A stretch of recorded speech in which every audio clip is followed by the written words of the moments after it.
ਸੰਗਤ ਜੀ, ਵਾਹਿਗੁਰੂ ਜੀ ਕਾ ਖਾਲਸਾ, ਵਾਹਿਗੁਰੂ ਜੀ ਕੀ ਫਤਿਹ। ਲੜੀ ਨੂੰ ਜੋੜਨ ਵਾਸਤੇ ਸਾਡੀ ਪਿਛਲੀ ਵੀਡੀਓ ਜ਼ਰੂਰ ਸੁਣਿਓ ਜੀ। ਭੰਗਾਣੀ ਦੇ ਯੁੱਧ ਦੇ ਦੌਰਾਨ ਜਦੋਂ ਧੰਨ ਧੰਨ ਸ੍ਰੀ ਗੁਰੂ ਗੋਬਿੰਦ ਸਿੰਘ ਜੀ ਮਹਾਰਾਜ ਦੀ ਸੈਨਾ ਨੇ ਪਹਾੜੀ ਸੈਨਾ ਉੱਤੇ ਪੂਰੀ ਤਰ੍ਹਾਂ ਹੱਲਾ ਬੋਲ ਦਿੱਤਾ ਤਾਂ ਗੁਰੂ ਜੀ ਦੇ ਯੋਧਿਆਂ ਵੱਲੋਂ ਅਜਿਹਾ ਭਾਰੀ ਹੱਲਾ ਵੇਖ ਕੇ ਰਾਜਾ ਫਤਿਹ ਸ਼ਾਹ ਨੇ ਆਪਣਾ ਇੱਕ ਆਦਮੀ ਭੀਖਣ ਖਾਂ, ਹਯਾਤ ਖਾਂ ਅਤੇ ਨਜ਼ਾਬਤ ਖਾਂ ਤਿੰਨ ਪਠਾਨ ਸਰਦਾਰਾਂ ਪਾਸ ਭੇਜਿਆ ਅਤੇ ਆਖਿਆ ਕਿ ਤੁਸੀਂ ਕਹਿੰਦੇ ਸੀ ਗੁਰੂ ਜੀ ਪਾਸ ਸਾਡੇ ਪਿੱਛੋਂ ਗਵਾਰ ਲੋਕ ਹੀ ਰਹਿ ਗਏ ਹਨ ਜੋ ਸ਼ਸਤਰ ਵਿੱਦਿਆ ਬਿਲਕੁਲ ਨਹੀਂ ਜਾਣਦੇ। ਹੁਣ ਤੁਸੀਂ ਉਹਨਾਂ ਗਵਾਰਾਂ ਉੱਤੇ ਹੱਲਾ ਕਿਉਂ ਨਹੀਂ ਕਰਦੇ? ਤੁਹਾਨੂੰ ਲੁੱਟ ਮਾਫ ਹੈ, ਫਤਿਹ ਪਾਓ ਤੇ ਗੁਰੂ ਦਾ ਖਜ਼ਾਨਾ ਲੁੱਟੋ। ਫਤਿਹ ਸ਼ਾਹ ਦੀ ਗੱਲ ਸੁਣ ਕੇ ਭੀਖਣ ਖਾਨ ਨੇ ਕਿਹਾ, ਰਾਜਾ ਜੀ ਹੁਣ ਵੇਖੋ ਕੀ ਬਣਦਾ ਹੈ, ਇਹਨਾਂ ਨੂੰ ਹੁਣੇ ਮਾਰ ਕੇ ਫਤਿਹ ਦਾ ਡੰਕਾ ਵਜਾਵਾਂਗੇ। ਇਸ ਤਰ੍ਹਾਂ ਆਖ ਕੇ ਭੀਖਣ ਖਾਨ ਨੇ ਆਪਣੇ ਆਦਮੀਆਂ ਨੂੰ ਕਿਹਾ, ਜ਼ੋਰ ਦਾ ਇੱਕ ਹੱਲਾ ਮਾਰੋ। ਇਹ ਸੁਣ ਕੇ ਹਯਾਤ ਖਾਨ ਅਤੇ ਭੀਖਣ ਖਾਨ ਨੇ ਬਹੁਤ ਜ਼ੋਰ ਦਾ ਹੱਲਾ ਮਾਰਿਆ।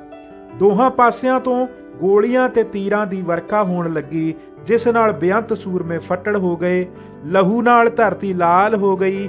ਧੜਾਂ ਉੱਤੋਂ ਸਿਰ ਹਾਂਡੀਆਂ ਵਾਂਗੂ ਡਿੱਗਦੇ ਜਾਂਦੇ ਹਨ, ਕੜਛੀਆਂ ਵਾਂਗੂ ਹੱਥ ਬਾਹਾਂ ਕੱਟੇ ਹੋਏ ਧਰਤੀ ਤੇ ਡਿੱਗੇ ਪਏ ਹਨ। ਜੋਗਨੀਆਂ ਲਹੂ ਪੀ ਰਹੀਆਂ ਹਨ ਤੇ ਗਿੱਦੜ ਆਦ ਮਾਸ ਖਾ ਖਾ ਕੇ ਡਕਾਰ ਰਹੇ ਹਨ।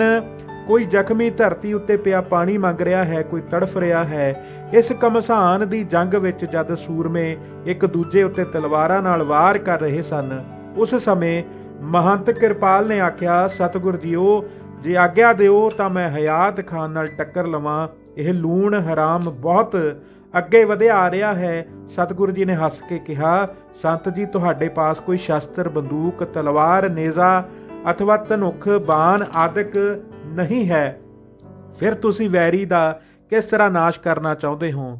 ਮਹੰਤ ਕਿਰਪਾਲ ਨੇ ਕਿਹਾ, ਸਤਿਗੁਰੂ ਜੀਓ, ਮੇਰੇ ਮੋਢੇ ਉੱਤੇ ਆ ਜੋ ਕੁਤਕਾ ਜਾਣੀ ਕਿ ਮੋਟਾ ਡੰਡਾ ਹੈ, ਇਹੀ ਮੇਰਾ ਯੁੱਧ ਦਾ ਸ਼ਸਤਰ ਹੈ। ਇਸ ਦੇ ਇੱਕ ਵਾਰ ਨਾਲ ਤੁਹਾਡੀ ਕਿਰਪਾ ਨਾਲ ਮੈਂ ਹਯਾਤ ਖਾਨ ਦਾ ਸਿਰ ਫੇਹ ਦੇਣਾ ਹੈ। ਸਤਿਗੁਰੂ ਜੀ ਨੇ ਫਰਮਾਇਆ, ਜਾਓ ਸੰਤ ਜੀ, ਜਿਸ ਤਰ੍ਹਾਂ ਤੁਹਾਡੀ ਇੱਛਾ ਹੈ, ਹਯਾਤ ਖਾਨ ਨੂੰ ਮਾਰ ਮੁਕਾਓ। ਆਗਿਆ ਲੈ ਕੇ ਜਦ ਮਹੰਤ ਕਿਰਪਾਲ ਨੇ ਆਪਣੇ ਘੋੜੇ ਨੂੰ ਅੱਗੇ ਕਰਕੇ ਹਯਾਤ ਖਾਨ ਨੂੰ ਵੰਗਾਰਿਆ ਤਾਂ ਹਯਾਤ ਖਾਨ ਨੇ ਘੋੜਾ ਮੋੜ ਕੇ ਤੁਰੰਤ ਹੀ ਮਹੰਤ ਉੱਤੇ ਆਪਣੀ ਕਿਰਪਾਨ ਦਾ ਵਾਰ ਕੀਤਾ, ਜੋ ਮਹੰਤ ਦੇ ਕੁਤਕੇ ਉੱਤੇ ਵੱਜ ਕੇ ਦੋ ਟੋਟੇ ਹੋ ਗਈ। ਇਸ ਦੇ ਉੱਤਰ ਵਿੱਚ ਸਾਧੂ ਕਿਰਪਾਲ ਨੇ ਆਪਣੇ ਪੈਰਾਂ ਦਾ ਭਾਰ ਰਕਾਬਾਂ ਉੱਤੇ ਪਾ ਕੇ ਕਾਠੀ ਉੱਤੇ ਉੱਚਾ ਉੱਭਰ ਕੇ ਦੋਹਾਂ ਹੱਥਾਂ ਨਾਲ ਹਯਾਤ ਖਾਨ ਦੇ ਸਿਰ ਵਿੱਚ ਅਜਿਹਾ ਜ਼ੋਰ ਦੀ ਕੁਤਕਾ ਮਾਰਿਆ ਕਿ ਉਸ ਦਾ ਸਿਰ ਮਿੱਟੀ ਦੀ ਚਾਟੀ ਵਾਂਗੂ ਕਈ ਟੁਕੜੇ ਹੋ ਗਿਆ। ਸਤਿਗੁਰੂ ਜੀ ਨੇ ਇਸ ਦਾ ਸਾਰਾ ਵਰਣਨ ਆਪਣੀ ਜੀਵਨ ਕਥਾ ਬਚਿੱਤਰ ਨਾਟਕ ਵਿੱਚ ਵੀ ਕੀਤਾ ਹੋਇਆ ਹੈ। ਸਤਿਗੁਰੂ ਜੀ ਲਿਖਦੇ ਹਨ, ਕਿਰਪਾਲ ਸੰਤ ਨੇ ਗੁੱਸੇ ਨਾਲ ਆਪਣਾ ਕੁਤਕਾ ਸੰਭਾਲ ਕੇ ਹਯਾਤ ਖਾਨ ਦੇ ਸਿਰ ਵਿੱਚ ਮਾਰਿਆ। ਉਸ ਵਿੱਚੋਂ ਜ਼ੋਰ ਨਾਲ ਮਿੱਝ ਦੀਆਂ ਛਿੱਟਾਂ ਇਉਂ ਨਿਕਲੀਆਂ ਜਿਸ ਤਰ੍ਹਾਂ ਕਿ ਕ੍ਰਿਸ਼ਨ ਨੇ ਮੱਖਣ ਦੀ ਮਟਕੀ ਭੰਨੀ ਹੈ। ਹਯਾਤ ਖਾਨ ਨੂੰ ਮਰਿਆ ਵੇਖ ਕੇ ਪਠਾਣਾਂ ਨੇ ਚੌਂ ਪਾਸਿਆਂ ਤੋਂ ਮਹੰਤ ਕਿਰਪਾਲ ਨੂੰ ਘੇਰ ਲਿਆ। ਮਹੰਤ ਨੇ ਇੱਕ ਸਵਾਰ ਦੇ ਘੋੜੇ ਦੇ ਸਿਰ ਵਿੱਚ ਅਜਿਹਾ ਕੁਤਕਾ ਮਾਰਿਆ ਕਿ ਉਹ ਅਸਵਾਰ ਸਣੇ ਭੁੰਜੇ ਡਿੱਗ ਪਿਆ। ਇਸ ਸਮੇਂ ਜੀਤ ਮੱਲ ਨੇ ਅੱਗੇ ਹੋ ਕੇ ਮਹੰਤ ਦੀ ਸਹਾਇਤਾ ਕਰਕੇ ਉਸ ਨੂੰ ਪਠਾਣਾਂ ਵਿੱਚੋਂ ਕੱਢ ਕੇ ਲੈ ਆਂਦਾ। ਇਸ ਪ੍ਰਕਾਰ ਭਿਆਨਕ ਯੁੱਧ ਨਾਲ ਭੰਗਾਣੀ ਦੇ ਮੈਦਾਨ ਵਿੱਚ ਲੋਥਾਂ ਦੇ ਢੇਰ ਲੱਗ ਗਏ। ਘੋੜੇ ਸਖਣੇ ਹੋ ਕੇ ਭੱਜੇ ਫਿਰਦੇ ਸਨ। ਲਹੂ ਨਾਲ ਪ੍ਰਿਥਵੀ ਲਾਲ ਹੋ ਗਈ। ਇਸ ਤਰ੍ਹਾਂ ਜਦ ਤਿੰਨਾਂ ਸਰਦਾਰਾਂ ਪਠਾਣਾਂ ਵਿੱਚੋਂ ਇੱਕ ਮਰ ਗਿਆ ਤਾਂ ਬਾਕੀ ਦੇ ਗੁੱਸੇ ਨਾਲ ਤੀਰਾਂ, ਬੰਦੂਕਾਂ, ਨੇਜ਼ਿਆਂ ਅਤੇ ਤਲਵਾਰਾਂ ਆਦਿ ਸਭ ਪ੍ਰਕਾਰ ਦੇ ਸ਼ਸਤਰਾਂ ਦੇ ਵਾਰ ਨਾਲ ਕਟਾ ਵੱਢ ਕਰਨ ਲੱਗੇ। ਗੁਰੂ ਜੀ ਦੇ ਇੱਕ ਸਿੱਖ ਰਾਮ ਸਿੰਘ ਨੇ ਸਤਿਗੁਰੂ ਜੀ ਦੀ ਆਗਿਆ ਨਾਲ ਲੱਕੜ ਦੀ ਇੱਕ ਤੋਪ ਬਣਾਈ। ਉਸ ਨੂੰ ਉੱਚੇ ਥਾਂ ਰੱਖ ਕੇ ਵਿੱਚ ਪੱਥਰ ਦਾ ਗੋਲਾ ਤੇ ਬਰੂਦ ਭਰ ਕੇ ਦੁਸ਼ਮਣ ਦੀ ਸੈਨਾ ਵੱਲ ਮੂੰਹ ਕਰਕੇ ਛੱਡ ਦਿੱਤਾ। ਗੋਲਾ ਬੜੇ ਜ਼ੋਰ ਨਾਲ ਚੱਲ ਕੇ ਇੱਕ ਸਵਾਰ ਤੇ ਘੋੜੇ ਨੂੰ ਮਾਰ ਕੇ ਸੈਨਾ ਵਿੱਚ ਡਿੱਗਾ, ਜਿਸ ਨੂੰ ਦੇਖ ਕੇ ਦੁਸ਼ਮਣ ਦੀ ਸੈਨਾ ਇੱਧਰ ਉੱਧਰ ਭੱਜ ਗਈ ਅਤੇ ਸਤਿਗੁਰੂ ਜੀ ਦੀ ਜੈ ਦੇ ਸਭ ਪਾਸਿਆਂ ਤੋਂ ਆਵਾਜ਼ੇ ਆਉਣ ਲੱਗੇ। ਦੂਜੀ ਵਾਰੀ ਫੇਰ ਗੋਲਾ ਬਾਰੂਦ ਭਰ ਕੇ ਦੁਸ਼ਮਣ ਦੇ ਇਕੱਠ ਵਿੱਚ ਰਾਮ ਸਿੰਘ ਨੇ ਤੋਪ ਚਲਾਈ, ਜਿਸ ਨੂੰ ਵੇਖ ਕੇ ਪਹਾੜੀਏ ਬੜੇ ਹੈਰਾਨ ਹੋਏ ਕਿ ਇਹ ਕੀ ਅਜਬ ਤਮਾਸ਼ਾ ਹੈ, ਲੱਕੜ ਦੀ ਤੋਪ ਨਾਲ ਹੀ ਸਾਡੀ ਸੈਨਾ ਦਾ ਨਾਸ਼ ਹੋ ਰਿਹਾ ਹੈ। ਜਿਸ ਸਮੇਂ ਮਹੰਤ ਕਿਰਪਾਲ ਨੇ ਹਯਾਤ ਖਾਨ ਦਾ ਸਿਰ ਫੇਹਿਆ ਸੀ, ਉਸ ਸਮੇਂ ਦੂਜੇ ਸੂਰਮੇ ਵੀ ਕੁਝ ਘੱਟ ਨਹੀਂ ਸਨ ਕਰ ਰਹੇ। ਗੁਰੂ ਜੀ ਇਸ ਦਾ ਵਰਣਨ ਬਚਿੱਤਰ ਨਾਟਕ ਵਿੱਚ ਕਰਦੇ ਹਨ ਤੇ ਆਖਦੇ ਹਨ ਕਿ ਭੱਜੇ ਜਾਂਦੇ ਪਠਾਣਾਂ ਨੂੰ ਵੇਖ ਕੇ ਭੀਖਣ ਖਾਂ ਨੇ ਹਯਾਤ ਖਾਂ ਨੂੰ ਨਾਲ ਲੈ ਕੇ ਧੀਰਜ ਦੇ ਕੇ ਮੋੜਿਆ ਅਤੇ ਫਿਰ ਆਪ ਅੱਗੇ ਹੋ ਕੇ ਜ਼ੋਰਦਾਰ ਯੁੱਧ ਕੀਤਾ।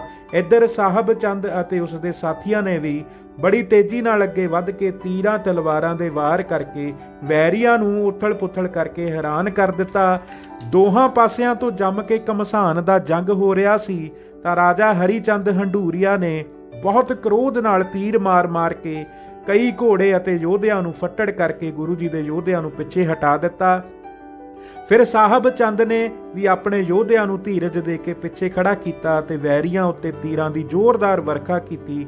ਪਰ ਫਿਰ ਵੀ ਆਪਣੀ ਸੈਨਾ ਨੂੰ ਅਧੀਰਜ ਹੋਇਆ ਦੇਖ ਕੇ ਗੁਰੂ ਜੀ ਨੇ ਨੰਦ ਚੰਦ ਅਤੇ ਦਇਆ ਰਾਮ ਨੂੰ ਹੁਕਮ ਦਿੱਤਾ ਕਿ ਤੁਸੀਂ ਅੱਗੇ ਹੋ ਕੇ ਇਹਨਾਂ ਦੁਸ਼ਮਣਾਂ ਨੂੰ ਰੋਕੋ। ਇਹਨਾਂ ਯੋਧਿਆਂ ਨੇ ਅੱਗੇ ਵੱਧ ਕੇ ਵੈਰੀ ਉੱਤੇ ਤੀਰਾਂ ਤੇ ਗੋਲੀਆਂ ਦੀ ਮਾਰੋ ਮਾਰ ਕਰ ਦਿੱਤੀ। ਨੰਦ ਚੰਦ ਨੇ ਆਪਣਾ ਘੋੜਾ ਅੱਗੇ ਕਰਕੇ ਇੱਕ ਪਠਾਨ ਨੂੰ ਬਰਸ਼ੀ ਨਾਲ ਵਿੰਨ ਕੇ ਹੇਠਾਂ ਸੁੱਟ ਦਿੱਤਾ, ਦੂਜੇ ਦਾ ਸਿਰ ਤਲਵਾਰ ਨਾਲ ਵੱਢ ਦਿੱਤਾ, ਤੀਜੇ ਨੂੰ ਝਟਪਟ ਹੀ ਤੇਜ਼ ਖੜਗ ਨਾਲ 2 ਟੁਕੜੇ ਕਰ ਦਿੱਤਾ। ਇਸ ਨਾਲ ਆਪਣੀ ਸੈਨਾ ਨੂੰ ਹੌਸਲਾ ਹੋ ਗਿਆ ਕਿ ਉਹ ਖੜੇ ਹੋ ਗਏ ਅਤੇ ਹਰੀ ਚੰਦ ਤੇ ਭੀਖਣ ਖਾਂ ਦੂਸਰੀ ਤਰਫ ਜਿਸ ਪਾਸੇ ਸੰਘੋ ਸ਼ਾਹ ਆਦਿਕ ਯੋਧੇ ਜੰਗ ਕਰ ਰਹੇ ਸਨ ਉਸ ਪਾਸੇ ਚਲੇ ਗਏ।